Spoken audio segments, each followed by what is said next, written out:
Titan Fitness produces a number of power racks, and in this video we'll be taking a close-up look at the T-2 power rack. This happens to be the shorter version of this rack, which is only 71.5 inches tall as compared to 83 inches for the full-size rack. Also, this rack weighs in at 93 pounds, while the other 107 pounds. Both racks have a capacity of 700 pounds, use 2-inch by 2-inch steel tubing, and have 1-inch J-hook holes. The shorter rack retails for just about $300 and the taller one for about $20 more. I purchased this rack used, and it had been sitting outside of a warehouse in Texas weather for some time. So you will see some rust in some places, which I'll be pointing out. But it held up pretty well. So let's take a look. The T2 comes with a straight bar, just like the black one you see up here. I picked up the option for the multi-grip bar. If you've got the budget for it, I highly recommend that you do. But let's take a look at the straight bar. As you can see, these two holes in that plate bolt directly into the vertical post using those two bolts right there. Now, as you can see, there's just a little bit of texture added on the right and left-hand side of this bar to make it easier to grip. There's no texture in the center, so if you're doing close grip pull-ups, you're either going to have to use straps or chalk. But I found there's just enough texture there to hold on without straps or chalk.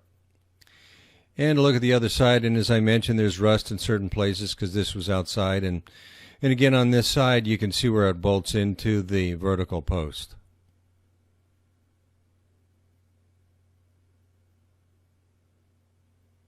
If you do decide to pick up the option with the multi-grip bar, there's some dimensions you need to keep in mind. First of all, it increases the height of your power cage by about 2 inches. The ceiling in this room is 96 inches. So if you do take this option, on the short rack it's about 20.5 inches from the ceiling. This rack is sitting on some plywood and some MDF and then some other cushion panels, so it's probably an inch shorter without that. But you need to keep these dimensions in mind whether you're getting either the short rack or the full-size rack, especially if you have lower ceilings. Now let's take a look at the footprint for this rack. The dimension across the front is 48 inches.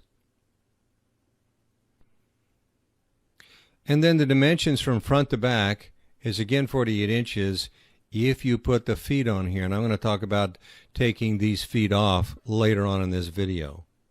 But you're looking at basically a 48 by 48 footprint, except for one thing that I'm going to show you on the back side of this. So let's come around the back side and take a look at the dimensions here. You're going to notice this cross member sticks out a little bit further on both the left and the right hand side by about, 4 inches. That's the left rear. And then we come back over here to the right rear. And then let's zoom in.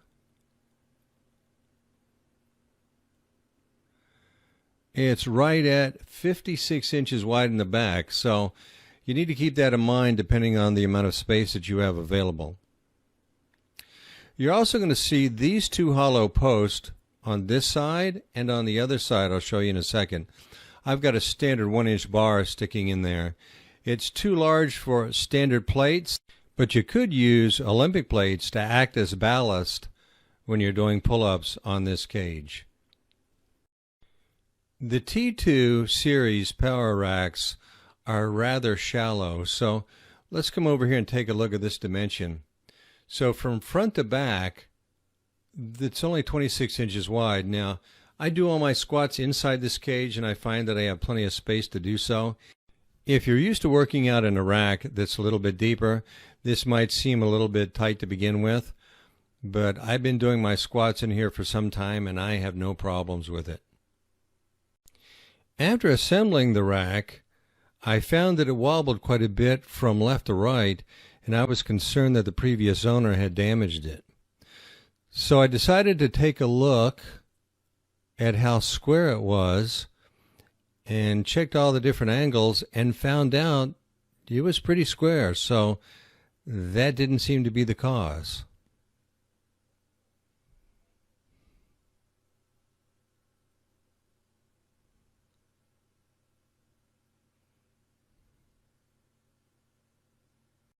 I also checked the post to see if there was any distortion. So maybe the previous owner loaded it with too much weight and they got bent or dented or something like that. And looking at them with my straight edge all the way up and down, all four on both front and back, or left and right, I should say, they looked nice and square. So that wasn't the problem. So after some time and a lot of head scratching, I finally figured out what the problem was. This rack sits on 8 bolts. Those 2 bolts there, those 2 bolts there, and then these guys right here in the back, and these guys here on the front. So actually, the rack is sitting on these bolt heads which stick out underneath that bottom cross member. This is what was allowing it to wobble back and forth left to right. So what I decided to do was, in my platform, is drill holes so those bolt heads could fit down inside those holes, and those members could sit flat on the platform. The other thing I did was I took these feet off, because as you can see, they raise each side up by about, what, 1/8 of an inch, something like that. So with those off, those front to back members on the left and right hand side sit flat on the platform as opposed to up on those bolt heads. So if you're going to be setting this up on concrete or tile, you may want to keep that in mind. Perhaps take some wood like I've done here and drill holes for those bolts to sit down into. The T-2 rack does not come with numbers. I put those on myself, and I have another video on how to do that. I'll put the link in the description below. And also, the short rack only comes with 21 holes. I drilled an extra 2 holes on the front 2 members for my squats and my standing presses. So it comes standard with 21. I'm guessing that the full size one comes with 22 or 23, perhaps 24 holes for the J-hooks. The T2 racks come with 2 very simple J-hooks. And these have a very slight slope which will roll your bar towards the front of the J-hook.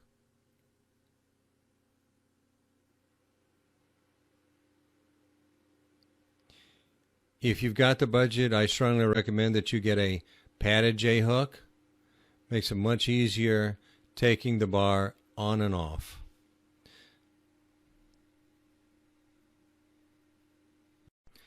They also come with 2 solid steel safety bars and a very simple locking mechanism that's very positive.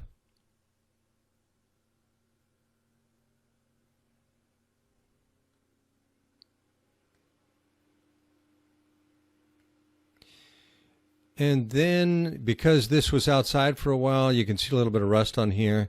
I seriously doubt if you keep this in your garage or inside your house, you're going to have problems with rust. And it has a little margin on the back side to make it safe.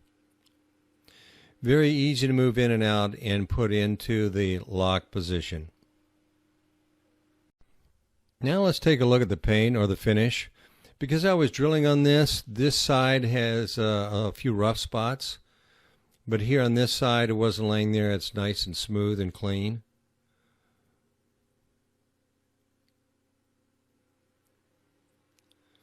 And then if we come up here, you can see there's still a nice gloss. And again, for having sat outside in the Texas weather and the Texas sun, I think this held up rather well. So if you're going to be keeping this in your garage or inside your house, I just don't think you're going to have much of a problem with the finish lasting for an extended period of time.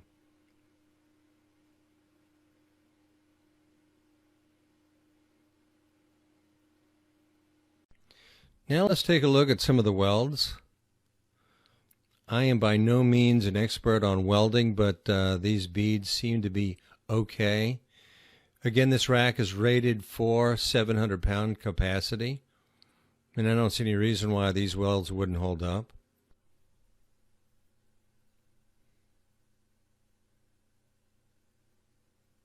Now let's go over to the other side, look at some more welds. A little bit of rust from being outside on that one, but these welds look pretty good. And if I go all the way around to the rack, you can see basically the same quality in each of the welds. Also, each of these bolts has nylon inside of them, so they're self-locking. You don't need any lock washers on them to assemble the rack. Because this rack had been sitting outside for some time assembled, I was concerned about rust being down inside and perhaps weakening each of these posts. But as you can see, I put a light down in here, and I'm not seeing any rust that gives me any heartburn.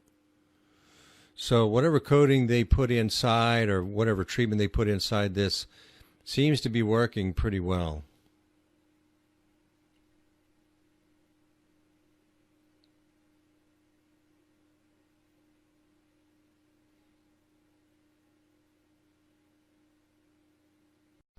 It took me approximately 25 to 30 minutes to take this apart, and then maybe 45 minutes for me to put it back together by myself using my power tools. I've done several other videos on this power rack and related accessories and put them in a playlist, and I put the link to that playlist in the description below. Well, I hope you found this video useful. If you did, please press like and share with your friends. If you're not already a subscriber, I would love to have you as a subscriber. And as always, good luck with your fitness.